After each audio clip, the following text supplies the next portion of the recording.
Ndé va passer passeport diplomatique, ils doivent penser aussi à un artiste et comédien, va passer passeport diplomatique. Nous sommes tous au même pied de l'égalité. Parce que c'est un métier, c'est comme si un métier, un piètre métier.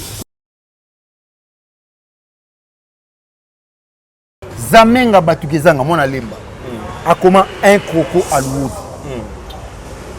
Baminde Baouza, il faut que nous mona Louosi. Voilà. C'était une manière pour lui de vendre son pays, son terroir à Louosi.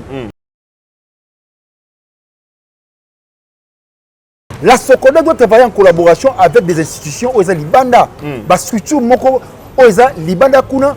Parce qu'aujourd'hui dans ces pays, il faut totalement voter dans la loi moko pour le métier d'artiste, dans le Parlement. Voilà.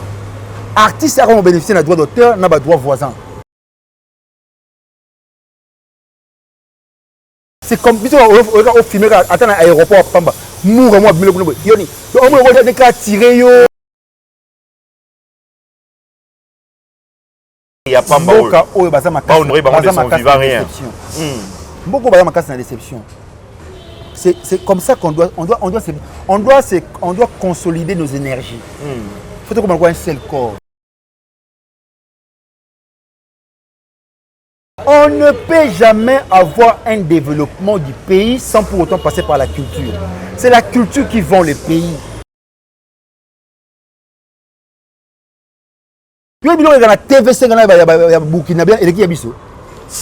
Regarde, va regarder TV5. Regarde les images.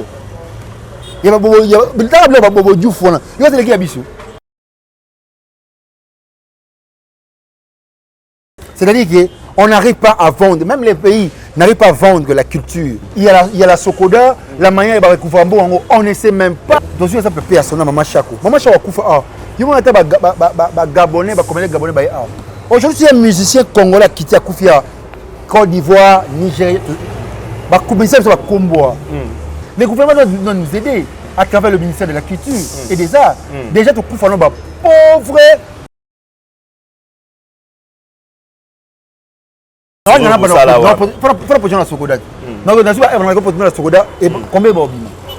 Papa,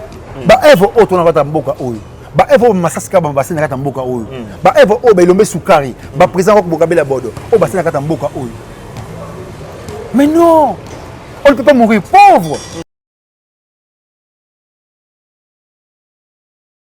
Bienvenue à tous les abonnés, partout dans le monde à travers nos différentes chaînes. Merci encore pour la confiance et fidélité de partout. En tout cas, tous les pour Nabino, abonnés Nabiso. Voilà donc le lot.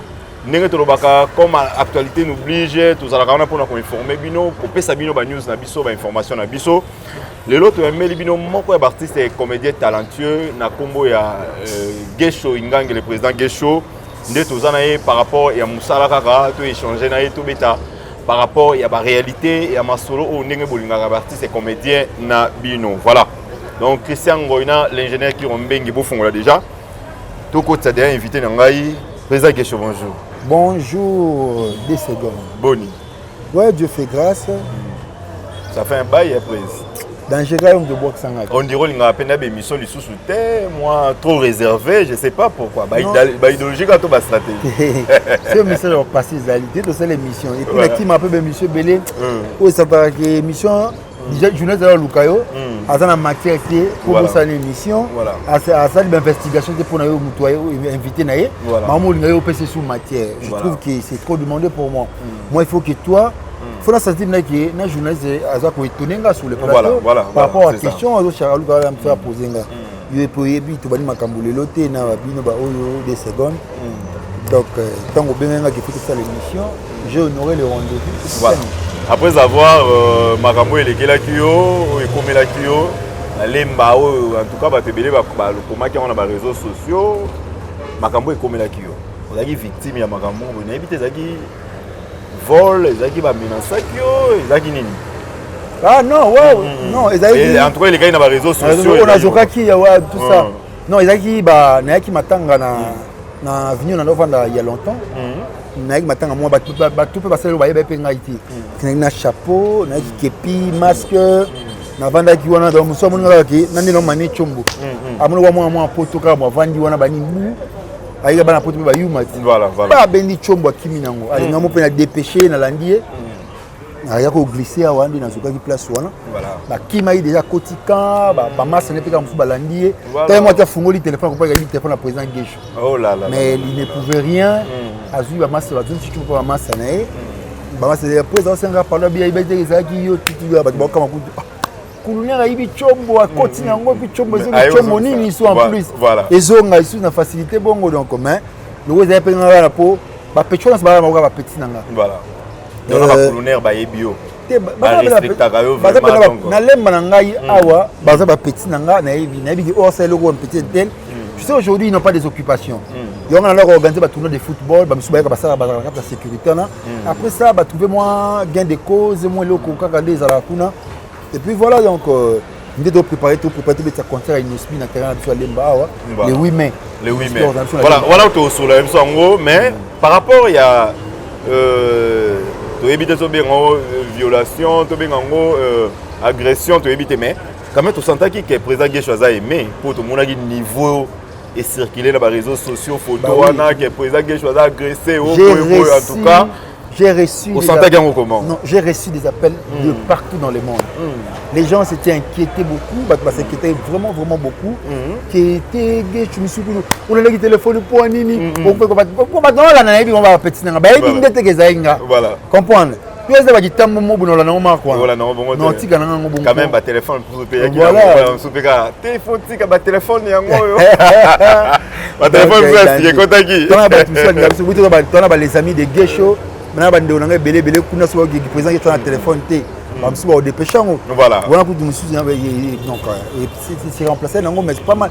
Mettre micro faut ça ça chomo mususu. Pourquoi ça chomo mususu la réaction là. Non moi des chaînes YouTube nanga. Pas na journal machine, il faut na gérer aussi non. Voilà, on a des partout nanga chomo moi bien pour. Voilà. Na c'est la deuxième chaîne quoi. Au moins la réaction mususu voilà. Et là on est ça la lelo na lemba oyo s'imposer, batu balinga yo, ningo lobina ba pulunaire na batu moko boto tout. Baza sima derrière Gesho engani. Nini sala bongo s'imposer vraiment parce que tout le monde a peu mingi na commune na ye artiste moko bon voilà azana aimé penda te na batunyo sote et mais tout le monde a yo penda na lemba olona eloko moko boye eloko ni sala batu ba considérer plus bon donc mongo ku na zuka moi sukelo ça ni batu ba considérer la considération bilatérale c'est-à-dire réciproque moi je te considère toi tu me considères moi je considère tout le monde parce que même dans la bêtise de l'autre je peux tirer quelque chose je considère tout le monde. Et ça qui va pas présent. Tu sais tout ce que vous respectez vous l'attirez vers vous. Donc là ce qu'on a respecté à mon c'est na ben ça na ben da battu vers voilà. Surtout acte au sala wana le président Gesho malgré tout na zoaka occasion kutana on peut profiter to betanu selon mukie. Il y a acte au Kenya na Goma. C'est quoi? Voilà, SOS Goma. Président Gesho ndimi ko kende koto bitumbe zali. Koto éruption volcanique et salami. Yoki, okutana gouverneur général. Ah non, en tout cas, ngamota on otala. Na bien en tout cas, artiste a boiso tous na bango ebelé na mboko yo. C'est que moi makamso to mona les à côté ming to mona to mona ngote. Souci majeur ezaki ni pour organiser le wana to mona jo. C'est-à-dire que nous puissions faire sur internet. Parce que batala partout dans le monde. Bando na biso ba est on a batala biso makasi. Et nami tuna ina beki. Et biso ba comédie doit rappeler considérer té na makamna biso belé. To s'impliquera peut-être na ba faire aux appels belé ya makamboka. Moi je m'étais dit pourquoi ne pas faire SOS Goma. Et bateau batala ratala biso na ko une manière ressource c'est bon ascenseur.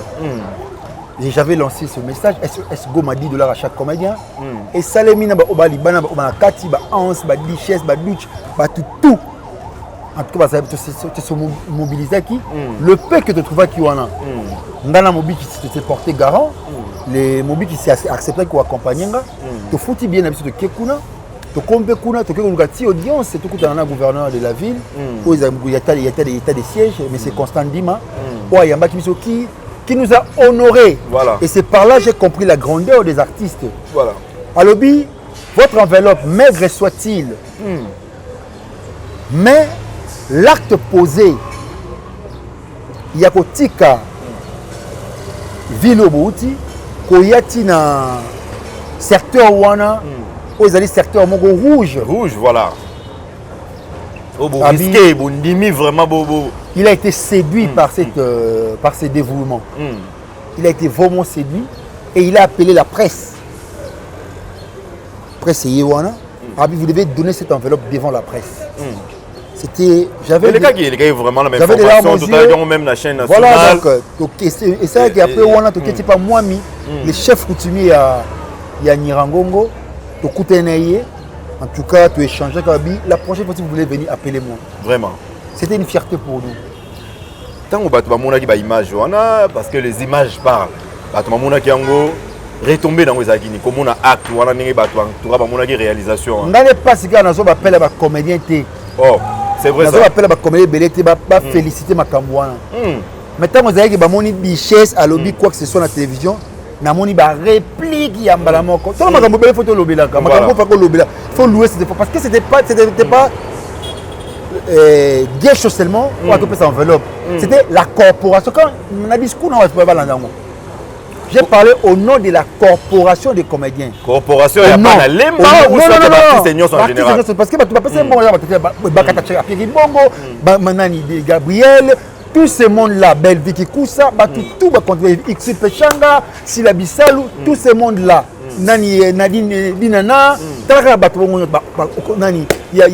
y a Omari, Tompé, Dacosta, tout ce monde-là. C'était pas gay show, c'était les comédiens. J'ai parlé au nom des dynamiques des artistes et des critères de Golo, je suis le président. Au nom de la NTPC, de Momoko, de Pakosiko, et bon, nous réellement vivants. Il y a Tokanissa. J'ai parlé au nom de tout le monde. Voilà, qu'est-ce qu'on a représenté les comédiens. Voilà. Pour nous, c'est la remise ouana. Pour nous, porter, soutenir les comédiens qui touchés. Voilà. Parce que, vous savez, le Congo, c'est un corps. Mais Goma, c'est une partie du corps qui a été touchée. C'est ça, c'est ça. Quand une partie du corps est touchée, c'est tout le corps tout entier est touché. Bisso peut être touché. On s'est dit, tu as apporté Pierre Nabiso, na Ozali, Bandego Nabiso, na sinistré. Voilà, déjà, tu as dans cette audience, tu as commis assistance aux sinistrés. Et c'est ce qui a séduit les gouverneurs. Est-ce que tant au salaki ango quand même on approche qui ba ine na yo tel que papa Masumu fondateur to président il y a ba plateforme nyo so na est Goma nani secrétaire oxygène pas dans la carte déjà voilà ou encore transmettre même est Goma zaki il y a corporation il y a association dynamique T. C'était pour tous les comédiens, les artistes comédiens. Voilà. C'était pour tous les artistes comédiens. On a un message au nom de toutes les associations où on réunit les comédiens. Voilà. L'acte posé, mais il y a artistes et comédiens. Même si parce que on a bien en bon. Voilà. Na mobile ça fait bien en bon. Pour ça qui hôtel autour logé pour un bon abisso. Qui est Kuna, pour 6 émissions pendant 6 jours. Merci à la famille de Kuna, maman Virginie Bakafwa, maman papa Jean-Paul Kaboulou, Hervé Yankole, mais pourquoi pas dans Platini Bokwala, les dynamiques, les distributeurs automatiques dans Hervé Yankole, les dynamiques. Merci à toi. Pourquoi pas dans 10 heures, Gelor, donc merci Nabinopé. Donc, Bazaki très gentil sur la famille. Est-ce qu'on a que nous vous avez logé. Donc, vous savez combien de jours? 6 jours. 6 jours, voilà. 6 jours après tes zones. Les lots, les bienfaits. Maman Virginie Bakafwa n'a pas su sur Mbote Belé. Voilà, les bienfaits, il faut tout le bilango, le président Guécho. Les bienfaits n'est jamais oublié. Voilà, et Tobo Sanarangote, il faut tout le bilango toujours. Les lots, par rapport à Actuana, Nini Oyo, président Guécho, na association Mobimba Oyo dirigeaka aux coordonnateurs vous pensez nini ko sala au-delà au tout monde qui ouais il y a des perspectives toi on belé na pesi que tu musée mbukuli ou azai comédien ou quoi ngadia yamba bisu kuna yepe tout ça ni et tout ça ni sketch moko boye na l'homme fiscal et sur c'est les maquillage voilà merci à toi musée mbukuli de loin comme de près na pesi beauté mais nous envisageons beaucoup de choses hein tout ça pour envisager Makambo Belé concernant notre culture. Voilà. Parce que nous le disons souvent qu'on ne peut jamais avoir un développement du pays sans pour autant passer par la culture. Voilà. Nous passons à l'unité culturelle congolaise. Donc la politique nous divise, seule la culture peut nous unir. Quand on pense à une unité culturelle congolaise qui sera sanctionnée par un grand festival national culturel, pour développer des projets, où ça dit que le Congo a plus ou moins 450 ethnies. Et ça a plus ou moins 900 et quelques ethnies. Vraiment. Ça fait partie de il y a culture en Boka. Donc c'est la culture qui vend les pays, c'est la culture qui développe le pays. Mais à travers ce grand projet, Toko Sangisa Mboka. Toko c'est un peu implication à chef de l'État dans Makambo Oyo pour tenir tout Sangisa Mboka. Mais c'est le théâtre qui sera l'épine dorsale. Il y a projet Wana. Non, surtout parce que vous savez, la culture, elle est tellement vaste. Mais l'expression vivante de la culture, c'est de l'art. À travers la diversité à art. Mais c'est le théâtre qui va prôner la diversité à art, surtout, et qu'on s'est retrouvé dans le projet de l'unité culturelle congolaise. Voilà, unité culturelle congolaise, nous qui présente Guécho. En tout cas, le président Guécho, l'idée, l'initiative, ça va toujours quand même, il faut encourager. Mais plus tout le monde a présent Guécho, vous a trop embrassé toujours dans l'Emba. Madame Nabino, vous a toujours stationné dans l'Emba. Et je ne sais pas. Tant que vous avez besoin pour développer la culture congolaise, Congo est amounene, capitale est amounene, mais plus tout le monde a besoin de l'activité beaucoup plus dans l'Emba. Je ne sais pas. Et vous avez besoin de l'image à l'Emba, l'artiste est basé dans différentes communes. Non, l'Emba aujourd'hui, on ne doit pas se voler. Parce que bientôt, on a évité 1 ou 2 mois passés comme ça, pour l'activité dans l'Emba. Je ne sais pas plus c'est dans l'Emba ou comment. Vice-président et conseil communal de la jeunesse de l'Emba. Je suis le conseiller du bourgmestre en matière de la jeunesse. Donc, j'organise des activités aussi à l'Emba. Nous avons une unité culturelle congolaise qui ne sera pas organisée qu'à l'Emba.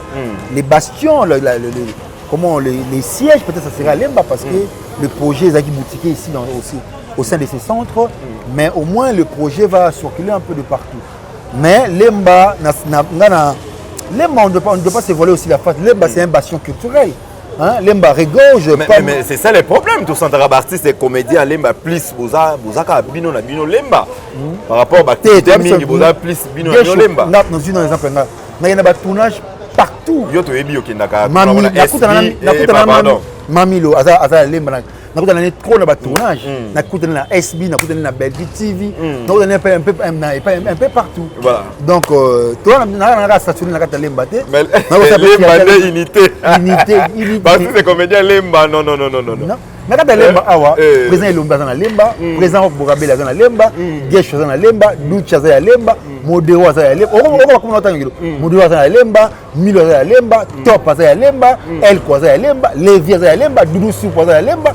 Ce ne sont pas des artistes piètres. Voilà. Vous comprenez? Donc, Batouan va constituer sur l'Emba. Voilà. Donc l'Emba, ça paraît comme un bastion culturel de la République. Il y a un peu de politique, il y a un comédien à l'Emba. Non, vous avez politique. Vous avez un comédien à Congo. Vous avez un comédien à l'Emba. Non, plus, ma comédien va vivre à l'Emba. Nous habitons à l'Emba. Nous faisons la fierté de notre commune. Voilà. Et petit, si c'est la commune, c'est la fierté de la commune. Il y a la commune de Bango. Il y a la commune de Bangaba, il y a la commune de Bangaba, il y a Mombele. On a la commune de Mundéni. Biso to sabe fierté commune biso lemba parce que ngai na bali tête na lemba na bali na koli na lemba na pena o na pana matete na pana matete donc mais le rôle na natif ya lemba pour na botami na lemba et puis na osa na lemba na kobala na lemba donc na makamu na belebele c'est na kata lemba donc lemba voilà. Donc lemba tant toujours lemba il y a des choses mususu na yebi que président Guécho da rapena mutu akota mingi na terrain polémique. Je ne sais pas, si vous avez une idée, il y a le président Mimi, 2 minutes. 2 minutes, il y a mon lemba. 2 minutes, il y a 2 minutes, il y a mon matete. Il y a mon matete, voilà. Mais lemba trop parce qu'il y a un groupe sans souci. Voilà. Donc déjà, enfin, chez vous, il y a un groupe, il y a président sans souci. Il y a une guerre aux autres tambola. Les lots oyo, il y a 2 minutes, en Luzolo, parce que en Luzolo, il y a bien mon lemba. En solo tu es bien mon lemba, Duche Kapanga tu es bien mon lemba, mais ils ont la guerre moko wana entre bango na bango bana lemba oyo baza les autres benga ba comédien diaspora baza libanda ya mboka. Mais eloko nini oyo par rapport na yo étant que mon lemba étant que collègue na bango Duche en Luzolo 2 minutes. Plus Douche na Anse Luzolo, tout le monde en collaboration qui est dans l'ango bien. Mais bango mibale Anse Luzolo, na Douche Kapanga, na 2 minutes, collaboration exacte. Bah collaborer. Bazo collaborer bien, tout le monde en ba réaction dans ba émission. Il y a par rapport à l'émission. Par rapport à l'émission. Le lo oyo, tant que vous avez ranking Igor 2 minutes, na Anse Luzolo, étant que frère na bango.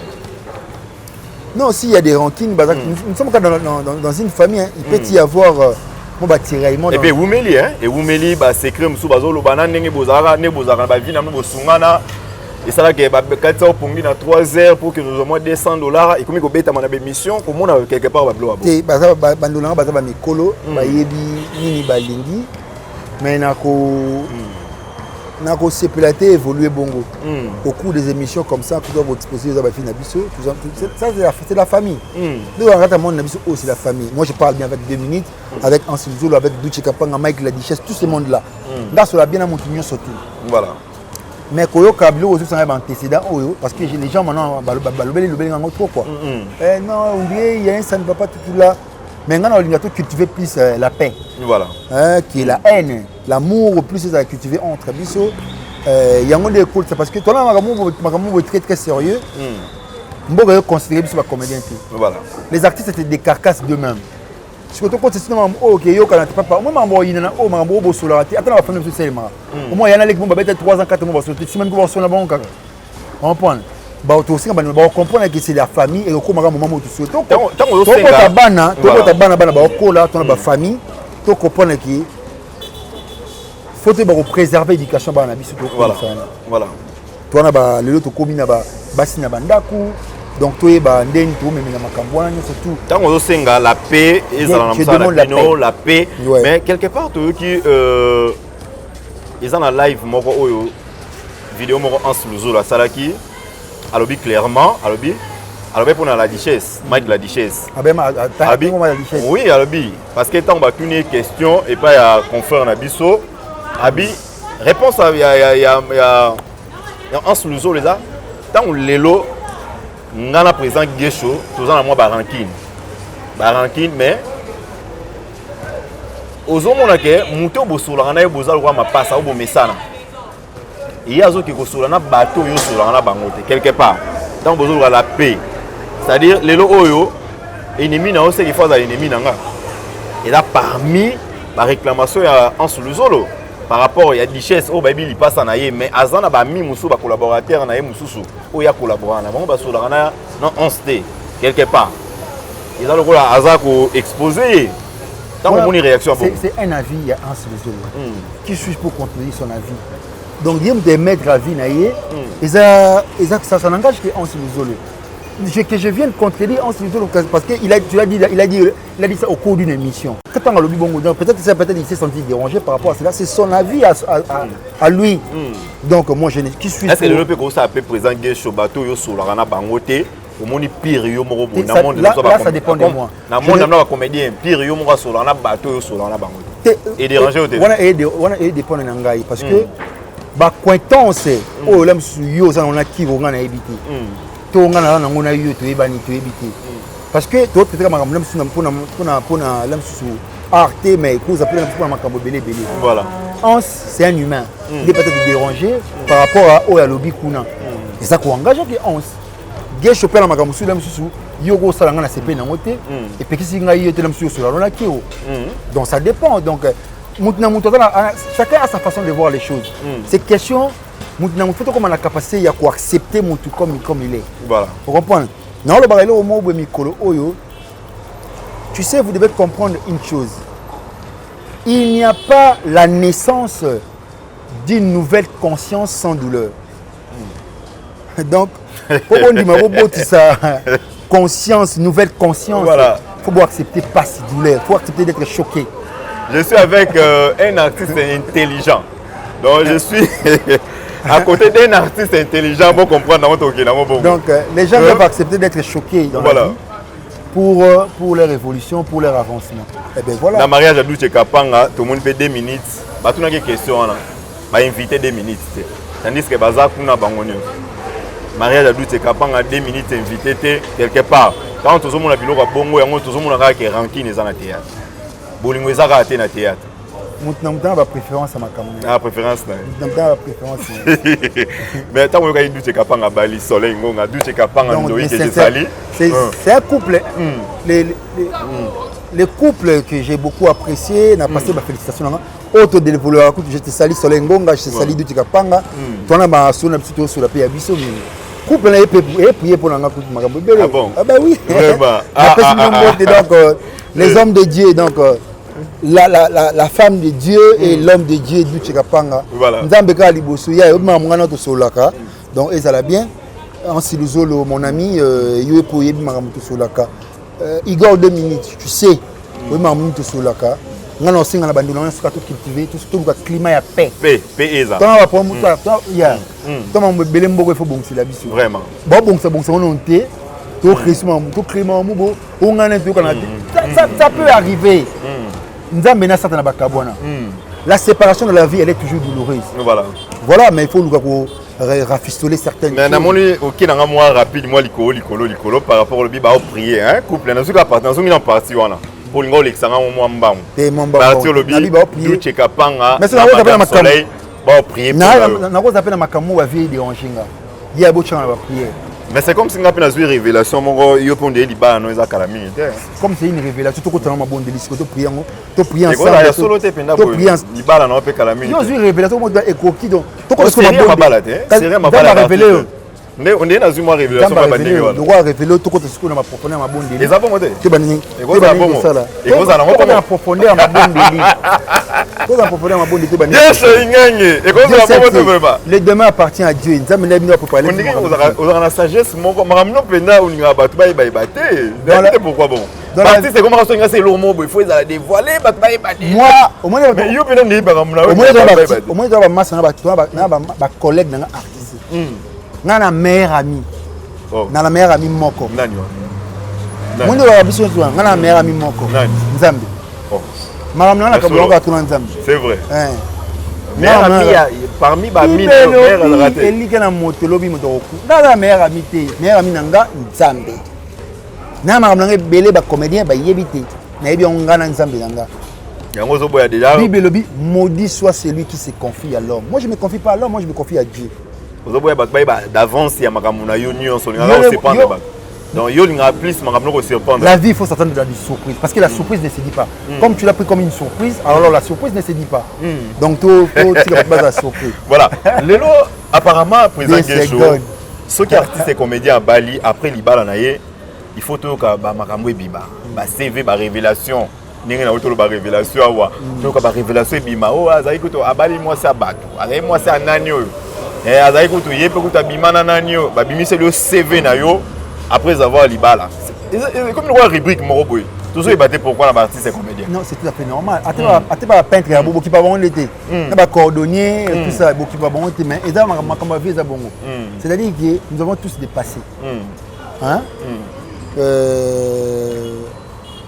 visa na ba réalité nango ebelé so est commis bongo et commis tu sais le mariage c'est une institution divine déjà avant bala ba mamadungu ya nyosu be dongolo misu ba hôtel la obisa misu pour ba combattre le mariage parce que babi que on doit kokisa mokano ya nzambe moto mo to osepela nao et tant bo commis na kata mariage ba combat lisu ebandi voilà et bandi ti moko bo kufa d'être présent Gesho etam so pa obanga na lobby ton makamune komi prêt tam so lobby so ba bali misele pe ba CV na so présent Gesho bala obanga mutute bat bo comprendre que présent Gesho bali alors obanga mutute ya te il faut yo mutuni ngaba obanga te jour na yo ba misele ba CV ba se akala ba bimana ba na oyo bota na o deceva soki bana ngaba bota za quelque part ba obima kaka bon obanga ndé bon mo prometaye soit ba makamba vie ezalaka bongo.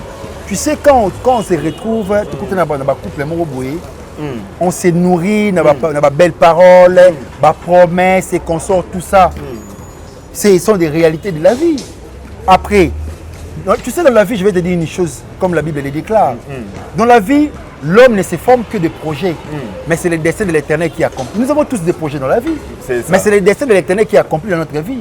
Mais bah destin on peut me souhaiter l'homme propose, Dieu dispose. Il y a pas comédien plus va comme ba déception vous allez belé. Trop des promesses à promettre moi aussi à ba fille à ba belé. Attends, ba soda, attends ba peintre, attends ba sculpteur. attends bah musicien bah prometteur peut appeler bâtiment bah prometteur mais simbiti dessin le bel sur autrement yango bible ba mso ke na circonstance pour kumbusa nzambe même si je moi yo regretter yo kasi ka moi ça regretter kana ko kabwani ngapa na ko regretter ile ko kabwani moi c'est bien intelligence ça c'est ça que je gagne là c'est bien intelligence au bagage ngapa na ko regretter ah moi ça peut ko kabwani ni akebo avant yo pona yo kasaka ke basa ngamba regretter même soit kabwani na moi mbali même peut pas regretter biso ba nous pas comédien musu pe akabo pe na mbali musu apote yo kasi pas regretter mais que sur biso était artiste moko boy ne ba biso ça peut se faire mais ma soeur ba biso est princesse exactement papa nous avons attends dans la vie nous avons tous dépassé il ne faut pas ignorer ces faibles commencements on a tous dépassé pour les gars dans ma sola a diché sa bête on a présent que je pas les gars moi je te confirme rien je vais un peu te donner de la couleur dans ma cam oso langa kuna c'est ça je ne confirme rien de ce que tu me dis tellement que c'est une réalité qui se présente devant nous l'intelligence est une faculté d'adaptation il faut savoir s'adapter à des situations qui se présentent devant toi est-ce que vous comprenez un peu très bien il n'y a pas la naissance d'une nouvelle conscience sans douleur. Voilà. Peut-être que les lots ceux qui choisissent les lots, plus les lots où nous présentons sur maman, tu évites les arrêts surprise à moi ça qui chasse à tout moi ça peut. Bon comme on moi c'est dans la kin. Wango que moi c'est dans la kin. Bon comprendre encore que sur na bala donc c'est combien na bala les mi ba comme des mi comme pote sous des Kinshasa pour vendre on est là ce sont des préférences il y a toujours des prédilections chez les humains sous prédilection les amours ça pote sous prédilection les amours ça kin sous amours ça qui quiti moi ça il y a bandu il y a ma prédilection ma préférence mon très cher ami c'est la question ah non en tout cas ça lit bien mais oui comme ko yo bala do ya mingi parce que makamno ça toujours numéro se répondre ouais donc ngaba na boto na fête anniversaire mais je na fête anniversaire awa parce que mon a été match na Bellevue TV mais un grand monde en a centre culturel mais ça m'a autrement mon groupe c'est non agence culturelle pas comme les autres moi je fais des choses un peu différemment des autres voilà je ne dis pas que je fais mieux que les autres peut-être les autres si les autres font mieux que moi c'est qu'ils sont différents de moi si je fais mieux qu'eux donc je suis différent d'eux, donc je ne suis pas comme les autres. Voilà. Donc on peut ça. Pour ça que chose, tout qui n'aime pas chiter, plus tout peut ça va fleur, aimons-nous vivants, aimons-nous réellement vivants, tant que vous avez envie. Les autres ça a quand même fierté à théâtre congolaise, ils font qu'on le dise. Tout le monde n'a pas filmé belé, aux autres ça toujours couleur, couleur au débat présent gay choti les lots, toujours aux autres ça va image voilà, les lots tout le monde on a Bellevue TV, tout le monde on a SB. Tout le monde est passé en épisode d'Inana, tout le monde a différentes chaînes, différentes films et belés. Et là, on est là à la stabilité où on a toujours, président Guécho a gardé toujours statut G1. Le travail, c'est l'amour rendu visible. C'est tout. J'aime mon travail. Les talents, ça ne suffit pas. Il faut avoir ses deux pieds sur terre, sa tête sur les épaules. Docteur Moïse Chiboaboa. Il y a maman aimé. Aux autres, docteur Moïse. Makambo yo na yebi na ngate na yebité vraiment mais ça quelque chose lelo oyo actuellement oza parmi artistes et comédiens ou ba la chaîne YouTube au pesa ba tout lelo pour ça nga lelo pena na zui occasion wana na lobango en cœur ouvert au ça la chaîne YouTube à l'époque wana tango quitter ser na biso na nata casa SPL ça au lobby que au ça la chaîne na yo mingi ba c'est mon cas qui na yo mingi ba mona on ça ba blague lelo oyo oza parmi lelo ceux qui ont été pour ça, artistes et comédiens, artistes pour ça, la chaîne. Mais pourquoi on dirait aux Arabes trop activité dans la chaîne, plus tout le monde a fait sa image bien, la couleur de la chaîne. Chaîne, peut-être numéro 1, il y a la chaîne, il y a artistes et comédiens au Congo, à RDC. Mais plus tout le monde a chaîne, on dirait qui parle en c'est dit à quoi? Avant moi, il y a eu la chaîne de Duchi Kapanga, la chaîne de président Caleb, la chaîne de Ixi Pechanga, c'était avant moi aussi. Mais moi, la personne qui m'a créé la chaîne YouTube, c'est Duchi Kapanga. Voilà. La chaîne n'a pas défi, n'a pas mis le blanc à mon avis qui non, en tout cas, je ne dois pas croiser les bras. Voilà. Et tant que il y a ça. J'ai été rejeté, j'étais vraiment rejeté. Na mamuna sur la bele kuna kalunga na Duchi Kapanga. Dans sa chaîne. n'a incité les comédiens à créer leur propre chaîne. Donc on a indépendance et non la dépendance. Parce que tous ces mondes-là venaient nous rouler. Ça continue aujourd'hui. Tout ça continue aujourd'hui. On fanatique il pas 2 secondes. Après si on a une chaîne YouTube pour le bien comédien. Moi j'ai compris tous ces gens-là. Vraiment. Na compliqué bango. Vraiment. Bango la chaîne so kaka na musana biso. Comme ça c'est ba chaîne, bango ba ngi ba sa ba chaîne. Ba pesa ba mbongo, ba ko juste biso. So yana biso ay pour na jouer, après ça na caché nanga. Par contre le comédien peut malin qu'il est, alors on a négocié la chaîne en Ozaïe. Oh, il faut comprendre que Aïssa Mokolo chaîne, il y a qui ont négocié le président Guécho. Dis-lui, alors négocier nanga. Voilà. Parce que nous avons la chaîne nanga, mais comment expliquer aujourd'hui, la chaîne locale, il y a Bellevue, il y a Silla, il faut mieux que le producteur en embellé. C'est-à-dire qu'il y a du cachet et la motivation. Parce que les cachets ne s'imposent pas. Voilà. Ça se négocie entre le producteur et l'artiste. Voilà. Là, je dirais que ce sont des motivations. Mais comment la motivation de Silla, de Bellevue, il faut les chaînes, nous avons mais les motivations de comédie parce que on sont en trade. Nous on jouer pas Bellevue au fait et qu'on inquiète dans côté. Non, on joue pas 1000 au fait et qu'on inquiète ngate, 1000 euros jouer au fait et qu'on inquiète. Mais ce que ni comédien, il y a mi producteur. Il y a ce sont des commerçants. C'est vrai ça. Ça date de longtemps. Ils sont tous des commerçants, mais ils se disent producteurs. Mais un producteur veille à ses produits. Paye-moi mon cachet. Tu me demandes c'est combien ton cachet. Je te dis, on négocie, on discute. Tu me donnes mon cachet. Actuellement, tu es producteur Bazate. Bazar côté. Non, producteur. Bazar Bazate. Producteur. Sans producteur, Bima produit bisou. Les cinémas congolais souffrent. Qui peut être un élément déclencheur du cinéma congolais?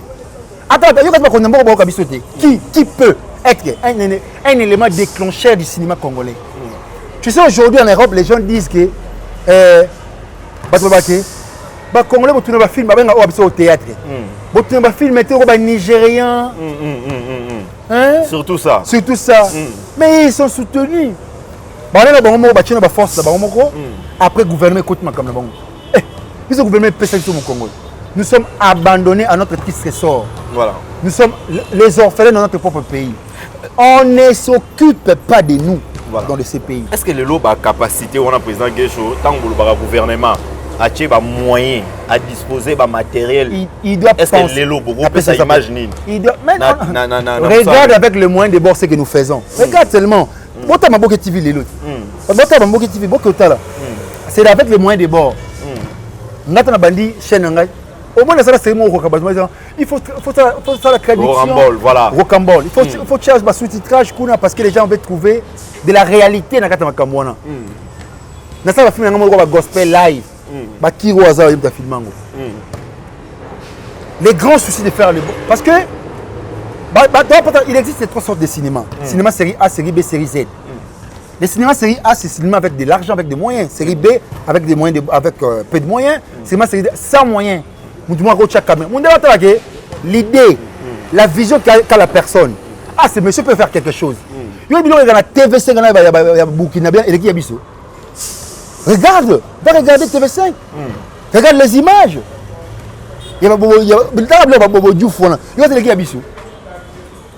C'est-à-dire qu'on n'arrive pas à vendre, même les pays n'arrivent pas à vendre la culture. C'est nous. Les lots, dans une exemple, payer à son nom, Maman Chako. Maman Chako, il y a un Gabonais, Gabonais. Aujourd'hui, il y a un musicien congolais qui a quitté Côte d'Ivoire, Nigeria. Au moins, Côte d'Ivoire, Nigeria, c'est-à-dire qu'il faut qu'on ait la capacité, il y a comité. Voilà. Côte d'Ivoire, le gouvernement doit nous aider à travers le ministère de la Culture et des Arts. Déjà, tout le monde pauvre. Nous ne savons pas comment gagner notre argent. Il y a la Sokoda, la manière de recouvrir. On ne sait même pas comment. Je ne suis pas encore membre. Il faut trouver ma classe. Il faut trouver ma clé. Papa Massassi Azolé là, il y a des moyens. Papa, une fois. va procéder recouvrement va procéder en ndeni et c'est mandeni recouvrement on va gagner solution bon est-ce que protégera ba œuvre na yo na œuvre union sur la wa faut protéger la sokoda non na suba œuvre na ko protéger la sokoda et combien ba bima papa ba œuvre auto na bata mboka oyo ba œuvre masasika ba basina kata mboka oyo ba œuvre o ba ilombe sukari ba président ko boka bela bodo o basina kata mboka oyo mais non on ne peut pas mourir pauvre. La Sokoda doit travailler en collaboration avec des institutions aux Libanda. La structure moko aux Libanda kuna parce que aujourd'hui dans ce pays, il faut totalement voter dans la loi moko pour le métier d'artiste dans le parlement. Voilà. Artistes ont bénéficié d'un droit d'auteur, n'a pas droit voisin. Parce qu'il y a de ceux qui écrivent, il y a de ceux qui jouent, qui viennent accompagner celui-là qui a écrit son œuvre. Voilà. Il doit bénéficier des droits voisins de cette œuvre. Ce qui ne se fait pas, même si je ne suis pas un musicien, même celui qui a joué au saxo, à la guitare, celui qui a chanté, qui a accompagné le chœur, il doit bénéficier du droit voisin. On va accompagner Bissokuna, Will Smith. Est-ce que vous avez droit à ces artistes et comédiens? Will Smith, s'il est là, il y a un bongo, il y a droit voisin, il y a Prince de Bel-Air. Tu as mis qui est à Will Smith? Voilà. Tu as mis qui? Il faut te vendre autour d'une table. Parce que la culture on ne peut jamais avoir un développement du pays sans pour autant passer par la culture. C'est la culture qui vend le pays. Est-ce que image en tant que la culture et vendre le pays.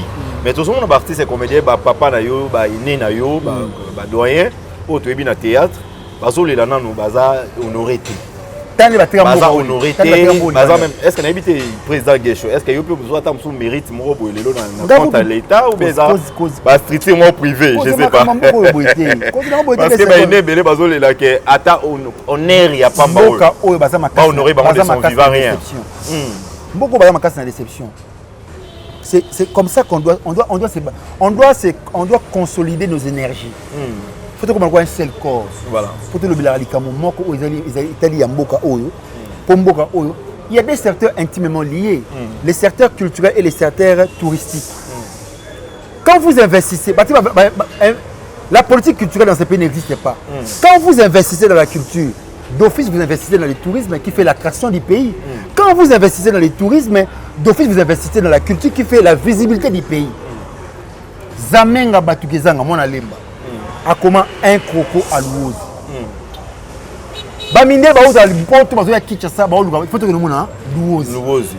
C'était une manière pour lui de vendre son pays, son terroir à l'ouose.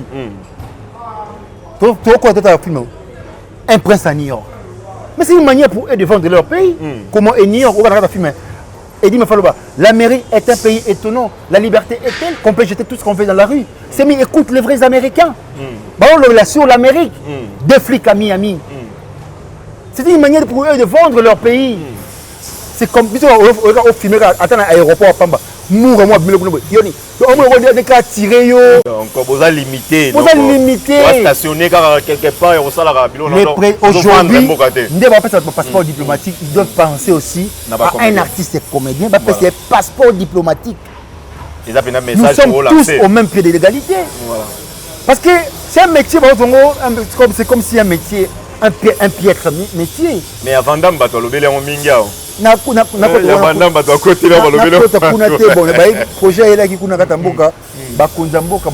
beaucoup de respect pour notre pays, pour la République, surtout pour le président de la République. Voilà. Et ben voilà, moi je vais à ce que le président de la République pense à la politique culturelle. Voilà. Dans cette assemblée nationale, on doit voter une loi pour les métiers d'artistes. Les artistes doivent commencer à bénéficier de ces droits d'auteur, comme il se doit, et de ses droits voisins. Voilà, droits d'auteur, droits voisins. Voilà. On est arrivé à la fin de notre émission parce que le président Guécho dans les pays en tout cas, émission aussi la thé. Je crois bien que vous allez sur une prochaine occasion pour que tous sur la thé échanger. Il y a un belé par rapport à l'évolution. Il y a des artistes et comédiens qui sont quand même des à côté, tout le monde. Il y a un thème de Kolisa Moussa Nabiso. Voilà. Avec des rancunes, avec quoi que ce soit. Voilà. Tu ne vas pas retenir Nini parce que le lot, rancune na théâtre, bouzo, baébélé, poison, marabébélé, tout ça, mais englober en gros ba fanatique na bino balingaka bino bato batali mission oyo ba o toujours bazo mona ka ba artiste na image ya ba ranking na image moko boya ba les à côté ba humoriste comme que na vie normale mais quelque part ni no ko ba fanatique na bato nyonso batali mission oyo ba retenir nini message na yo na o na tunyo ba retenir le respect tu ngato pesa bango. Voilà. Le respect et la considération. Comme je l'ai dit toujours, la considération bilatérale. Et ils nous considèrent, nous aussi, nous les considérons. Voilà. Donc, tu as un respect pour Nabango. Bah, vous méritez beaucoup du respect parce que Bango n'est pas consommé à Rabissou. Merci à vous parce que vous avez toujours été là pour nous. Non, c'est un artiste qui a consolider l'amour. Tu as Bolingo à travers ce métier. Développer plus sur ce métier. Tu as Bolingo Makas pour nous sala. Parce que le lobby, il y a un cop. Tu as un ou pas. C'est comme on réfléchit déjà le lenguana. Est-ce que le lobby, c'est moi, il faut que pétisser tout. Bakonzamboka, boboka lisu na mina ngam na lisu. Bablo otomona awa, ya otomoni Maboke TV, otomoni programme sur Canal Plus, quoi que ce soit. Le pays peut le faire pour les artistes. Donc il faut réfléchir aussi par rapport à cela. On a net vision cité mo des artistes et até auto yo ndam suto kena ko tourner ba fi même mo côté kuna. Il y a même pas de salles. Des salles pour que nous puissions livrer des spectacles. Awa, bon, on a créé salle, un spectacle. Awa, voilà. Où il contenir plus de 1000 personnes. Ah, on a centre culturel de Lemba. Beaucoup de. Nous écrivons une histoire à Lemba. Voilà. On a récupéré ces centres. On travaille pour les comptes de ces centres, pour les comptes de la jeunesse. Et puis on a construit une salle. Voilà. Pour les comptes de Lemba, mais pour aussi Kinshasa en général. Donc voilà, nous voulons ça. Mais pourquoi pas aujourd'hui, la République peut penser à cela. Nous avons beaucoup de temps dans le Cameroun. Au moins, nous avons un gouvernement. On comprend que l'individu, on a un gouvernement, mais à Tongi, école. À Tongi, je ne sais pas moi, centre pour la privé. Mais l'État, il y a une école, consistante, tout centre pour l'éducation du pays. Il faut réfléchir à cela. Et c'est très capital, c'est très pertinent. Mais c'est inconcevable pour le pays comme celui-ci. Ça fait très mal. Ça fait très mal. Voilà. Président Guécho, numéro de contact, va dédicace na yo. Bon, on a fait si mbote na batutu balinga président Guécho. Na ba ope balinga ngate. On a fait si mbote na ingénieur Moussessa. Yokuti ya santé président mbote na président Christa Gaga, Zeis Bouchanga, Fiston Kinzamba. Maître Eric Kalama, donc on a petit mot Eric Serge Chindu, Nathalie Kanlongi, Eric Kola, na pesi mbote, Maître As, na pesi mbote, Eric Kola, Meliva Kola, Zéphie Makumbu, na pesi mbote, Ciseaux d'or Moudjahidjin, l'éternel est mon berger, je ne manquerai de rien. Jonathan Gana, les champions des champions, obésité financière, Aristote Kitambala, na pesi mbote, Sophie Loutala, Yana Sainte Loutala, Guy Loutala, na pesi mbote, pourquoi pas toute la grande famille. Il y a des artistes, petit nombre de trop. Le président Gigal Kaska Songona, maman Claudia, n'a pas si nombre de surprise de belé pour cette année. Donc merci Nabine surtout. N'a pas si Bougmas de commune à Lemba, Excellence Jean Saka Beka Joa. N'a pas si Mbote na open na boss na pas si Mbote boss wa bino. Na mboka o photo muto to benga excellence. Na otobenga honorable à n'importe qui. Tu es excellent, tu as excellé en quoi? Tu es honorable, tu nous as honoré en quoi? C'est quoi ton honorabilité? Voilà. Honorabilité nous a place ni. C'est pas n'importe qui nous pourrons appeler excellence et honorable ici dans ce pays. Merci. Merci beaucoup le président Guécho Ingange. Comprenez, un artiste intelligent, donc voilà, ça se passe comme ça ici, dans le plateau Nabiso et Tourobaki. Toujours on a cadre à vous faire nos news sur l'actualité Nabiso. Vous voyez nos artistes, les différents artistes et il y a un voilà. On a pu en profiter, on a salué Bongo, Miradi, Dan, Yohan, Eti, Meo. Miradi, Dan, Yohan, Eti, Meo. Ban est docteur Moïse, et Abatou, monté ma maman aimée. Voilà, docteur Moïse, salutation à Yohana. Antoinette Massaka, maman na Kenny, Claude Salim, Bah, salutations Nayo, merci na bino so bolandi biso de partout. Bon séjour Nayo.